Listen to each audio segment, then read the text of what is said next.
Alright, it's Dan, and today I'll be doing a deck profile for Star Buddy Mugen. Now this deck has been the talk of the town, although Zeta has been showing up a lot with the support cards from Mugen.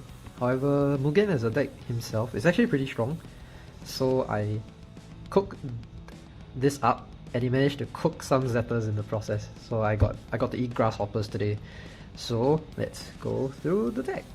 First is the one copy of Star Buddy Mugen. Every time you activate after every time you activate Ultimate Trigger, you draw a card. You can draw a card from your deck. Additionally, if the hit card is 7 or higher during this battle, that ultimate gets one red symbol, one extra red symbol. So this is activatable in Soul State and as a pre-advent card for as a contract pre-advent and as a spirit. So what makes this so great is that you draw every time you activate a ultimate trigger, so that basically is half your deck. So long story short, half your deck becomes a draw source with this. And the extra one symbol is nice, especially and then you trigger lock on, or you on attack trigger lock on, and that battle a red symbol, so you're gonna push in a bit more. So that's why he's so strong. He also has a on attack effect to +2 count, and if you have 4 count or higher, you can destroy the lowest BP Spirit Ultimate. The fact that it targets ultimate is good, because most of the time what you're able to destroy, you're an ultimate, so you bypass a lot of things except for the armor that stops ultimates. But outside of that, you are very clean. You're gonna be whipping a lot of bodies into shape. So that's why we run one only, because you only need one. I think the extra copies are there are no point other than if this one is heavy exhausted, but at the same time the deck doesn't hurt when this guy is heavy exhausted. It only hurts when he doesn't have any skills, but if he's in soul state he will definitely have his effects, so all is good. Next we run the 3 copies of Max Star. This is the finisher. Is either player attacks that Korin, so you can defensively use this to save your ass as well, because his double count trigger here, for every hit you destroy an opposing spirit ultimate with 2 symbols or less. Then double hit, if both of the triggers hit, this effect cannot be prevented and your opponent cannot activate the effects of the destroyed spirits. So this stops Zenith, which is very popular now because Ivo is good. This also stops a lot of the stay on field effects from said destroyed spirits. So like, if ever Mechagodzilla gets too good, it will be Lightning Carania, and a bunch of other when leave field effects. Although you can activate the when destroyed effects of other cards that are not the destroyed spirits. So if the Seek that decides to run that costs 4 to protect a Seek, then you don't really have much of an out against that. However, you still did waste one form of resource, so you can try and destroy it again one way or another by BP comparison, because this guy is fat as hell. So yeah, his overcount during OC and Advent, when attacks, for every 6 cost of the hit card, send 1 life to the reserve, maximum 3. So it is possible that you ever hit 8 and 8. 8 and 8? No, 9 and 9. 9 and 9, 18. Or 10 and 10, somehow you shoot supposedly a 3 life. So 1 man, 3 life. If the hit card is 7 or higher, Mugen give 1 symbol, this guy can essentially 1-punch people. This is why he is our main finisher. Woohoo! And he's also the final form of Mugen, supposedly. Looks so cool. Okay, we run 3 Seryubi. This deck does run green ultimates, and he himself is a incarnate. So this is an incarnate ultimate based deck. So yeah, being able to return 5 core from your trash to your field, including your soul core, means you can double Advent, which is very popular now. He also has a ultimate trigger of its own, so defensively you can draw cards using the Mugen, or aggressively you attack, you can draw cards with the Mugen, and give him extra symbols as well, so very strong card. Contemplating to run a Gaia no Hoko for him, but so far I don't see the need yet. We run 3 ulti Siegfrieds. This is essentially just to revive the Mugen. If not, it is mostly just to attack and draw, and its extreme contract as well means your boy Max Star can go on top of him. I've ever had situations where I would stack this dude, go in. If I somehow hit the trigger restand, I'll have like 6 count or 8 count, and then I can go into Max Star, push for damage. And if this hits a 7, then I'll get 1 simple 2, attack, shoot for 1, hit for 2. So usually it's a very fast way to kill your opponent. So that's why this guy is still in the list. And he may be replaced with other cards in the coming set, but for now I still think he's quite good because he can, if the trigger hits, you do get to return your core to this spirit and restand, and usually that would be the soul core.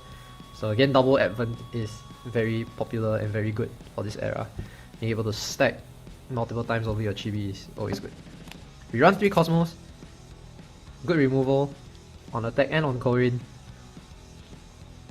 He destroys the lowest cost, and his count trigger on attack lets you summon a Incarnate Ultimate by paying 1 cost. So it dodges 0 counter because you need to pay 1 cost, and you can summon a lot of good ultimates with this. For example, your Siegfried here. Occasionally Serubi, but normally you want to use Serubi to use his own effect to come out. And he's coincidentally a green ultimate because he's rainbow, so is a Serubi target. So you can technically from an empty board go into this. If that is like your 5th core in trash or more, then you can use the Serubi to jump out and then go into Max Star from here. So that's very strong interaction you can use. And having the double advent or double summon or whatnot helps a lot with draw source as well, as we have a nexus for that. So next is Mugen Draw, Ultimate Mugen Draw. On Korin and attack, count trigger, gain 2 core. If it hits, gain 2 core to this ultimate. So basically our core boost engine. Technically a draw source engine because on stack you use the count trigger. Even if it didn't hit, you still get to draw a card, so it replaces itself. So very strong. He also locks burst effects when your incarnate ultimates attack and you hit 5 count and higher. So he stops 1 formal interaction, which is also good. So him at the side, you can technically hard summon your Cosmo, swing in, Cosmo on attack give 1 count, his effect will give 1 count, then if you hit 5 count, your opponent can't activate burst effects. Then you can do, and then if this trigger hits, you can do a bunch of other things like summoning other cards and using their effects. Then after that, just plus very hard. So that's why 3. We run 3 Lavidettes. The deck doesn't need to be purely ultimate, which is great. That's what makes this slightly better than Zeta. So there are scenarios where you just swing and then go into this, or you use this, or you go into Cosmo. After Cosmo kills whatever thing, you go to Lavi, then Lavi draws you a card, gains you 1 core as well. He also is a rainbow symbol by his skill, and he can come down when your count increased 2 or higher, and he gives you hand protection when your hand size is 6 or less. He does have a shoot 1 life to void as well when you have 5 count or more, and he attacks at level 3. So there's so many pluses to this card that makes it worth running in a deck like this. In a deck filled with ultimates, at least. So for our 2 offs, we run 2 Liger. Good defensive card, good aggressive card as well because he can't be blocked if his trigger hits, and does refresh. So it's good for blocking, good for attacking. Draws off a Mugen.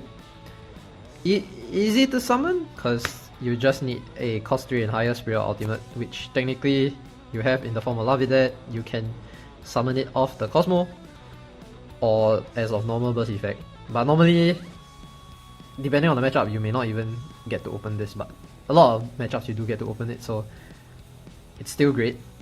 He's beefy as well, and he's 8 cost, means he's probably gonna hit a lot of things. There's 7, so Mugen give him symbol, bang bang, people die. People will die, so that is great. We run 2 Tricksters. She can return magic cards from trash to hand on summon. And when she critical hits, or rather when her trigger hits, you can add a card from your trash to your hand. So more retrieval, which is great. Her critical hit lets you restand your entire board of ultimates, excluding herself. So yeah, second wave of attack, very good. Very, very good. She's also relatively easy to summon with the 4 ulti symbols. And she's incarnate, so all's L that ends well. Then lastly, for the spirits, we run the 1 Vibrani. Because when all else fails, technically you Mugen into Vibrani to draw you 2 cards is out to a few things. So you can unbreak your hand. And we run other cards that increase your count in main step as well, so definitely something to look out for.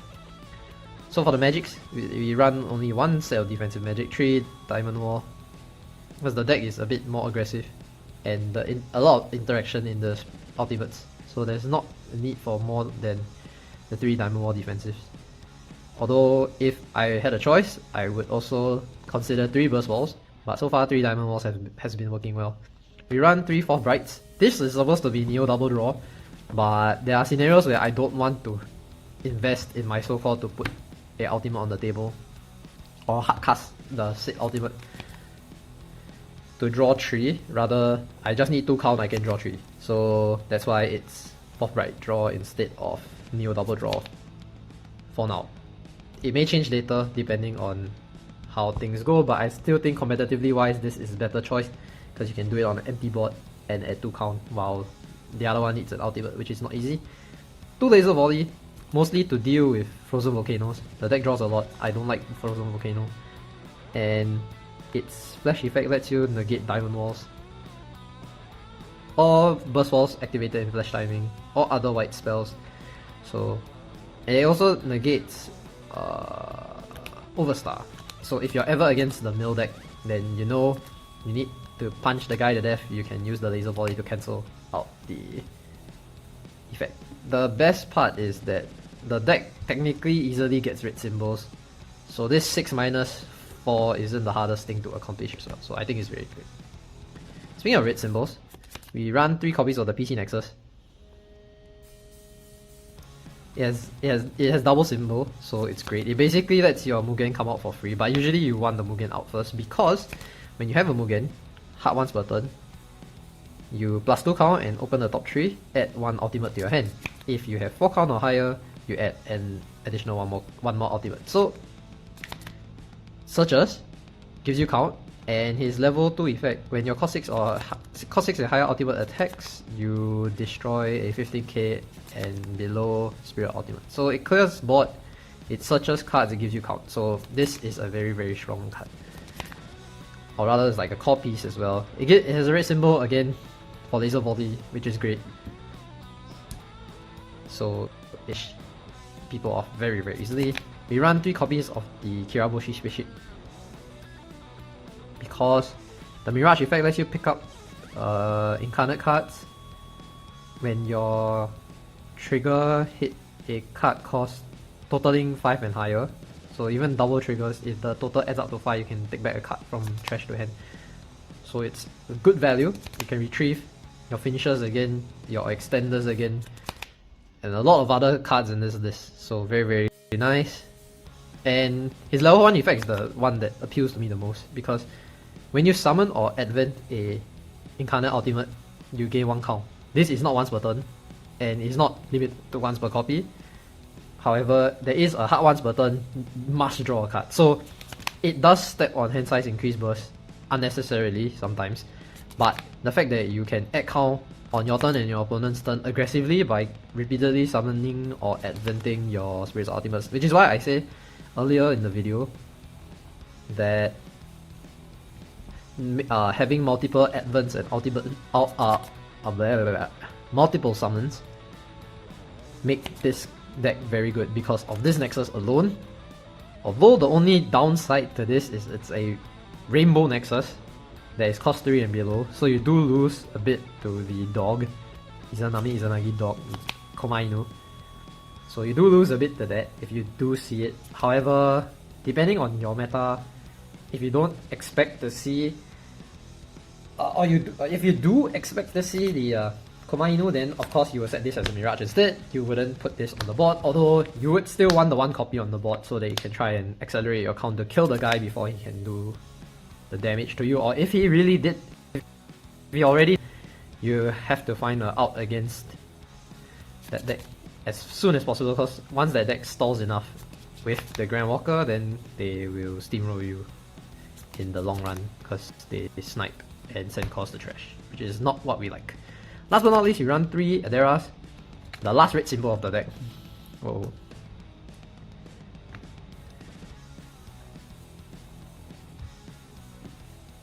The last red symbol of the deck, it gives you draw +1, and the deck being able to go past 5 count very easily makes this a very free extra draw in your draw step, and it's unaffected by volcano-like effects because it's just increasing the amount of cards you draw in your draw step by 1.